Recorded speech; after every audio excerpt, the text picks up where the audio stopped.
মদিনার বাজার দিয়ে নবীজি যাচ্ছেন, নবীজির একটা ওঁট পছন্দ হয়েছে। তো নবী ওঁটের মালিকের কাছে গিয়ে জিজ্ঞেস করলেন, ভাইয়া এই ওঁটটার দাম কত? ওই দামাদামি হলো, নবী সে দামে কিনতে রাজি হলেন, কিন্তু নবীর কাছে তখন অর্থ ছিল না। তখন নবীজি ওনাকে বললেন, আপনি আমাকে ওঁটটা দেন, আমি এখনই গিয়ে আপনার সেই প্রাপ্যটা পাঠিয়ে দিচ্ছি। ওঁটের মালিক ওনাকে ওঁটটা দিয়ে দিলেন। আশেপাশে যারা ওঁটের মালিক ছিল সবাই জিজ্ঞেস করতেছে, এই পাগলা, তুমি কি যাকে ওঁট দিয়েছো তাকে চিনো? বলে যে না। নাম জানো? বলে যে না। পরিচয় জানো? বলে যে না। ঠিকানা জানো? না। তো তুমি যে ওঁটটা দিয়ে দিলা, উনি যদি ওঁটের টাকাটা না ফাটায় তখন তো তুমি লসের মধ্যে চলে যাবা। সে ওঁটের মালিক বলে, এত সুন্দর নুরানি চেহারাওয়ালা কখনো বাটপার হতে পারে না, কখনো চিটার হতে পারে না, কখনো মিথ্যুক হতে পারে না।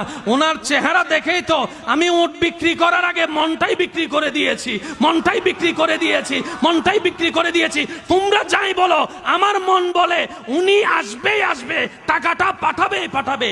এই কথা বলতে না বলতে কিছুক্ষণ পরে নবীজির একজন সাহাবা এসে বলছেন, একটু আগে একজনে ওট নিয়ে গিয়েছেন, কাছ থেকে ওটের মালিকটাকে একটু দেখতে চাই। উনি বলে যে আমার থেকে।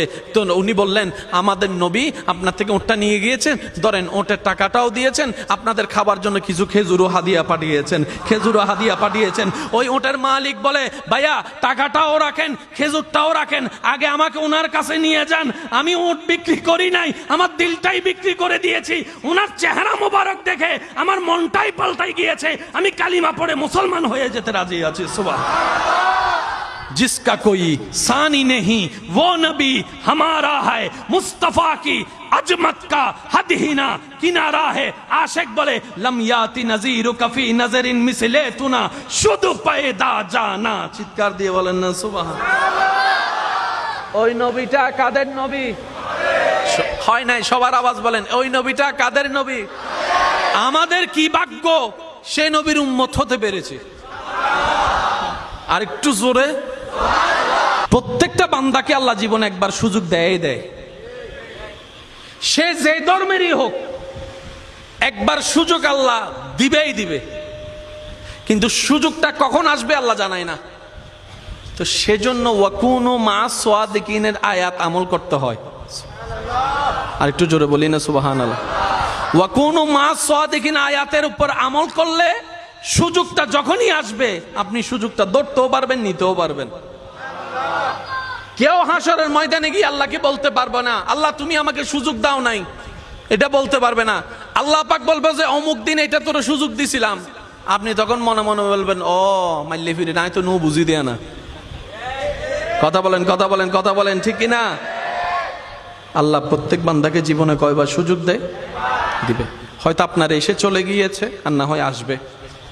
একটু প্রস্তুত থাকেন। এটা ধরতে জানলে দুনিয়াও কামিয়াব, আখিরাতও কামিয়াব।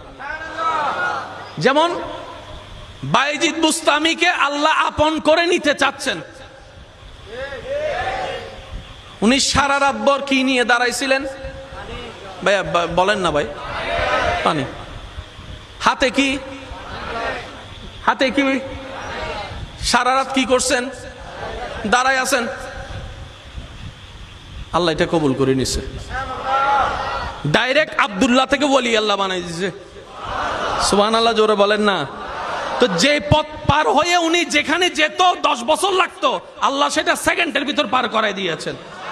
সেজন্য মা বাবার যখন সেবা করবেন নিয়ত এটাই রাখবেন, ও আল্লাহ এটা তোমার যেন পছন্দ হয়, এটার দ্বারা তুমি আমাকে কল্যাণ দান করো, এটার দ্বারা তুমি আমাকে জান্নাত দান করো। মা বাবা সেবা করার সময়, মা বাবাকে দেওয়ার সময়, মা বাবার উপকার করার সময়, বউকে দেওয়ার সময়, স্বামীকে দেওয়ার সময়, মানুষকে দেওয়ার সময় নিয়ত রাখবেন, আল্লাহ তোমাকে খুশি করতে চাই, তোমাকে রাজি করতে চাই, তোমাকে রাজি করতে চাই। সুবহানাল্লাহ বলেন না।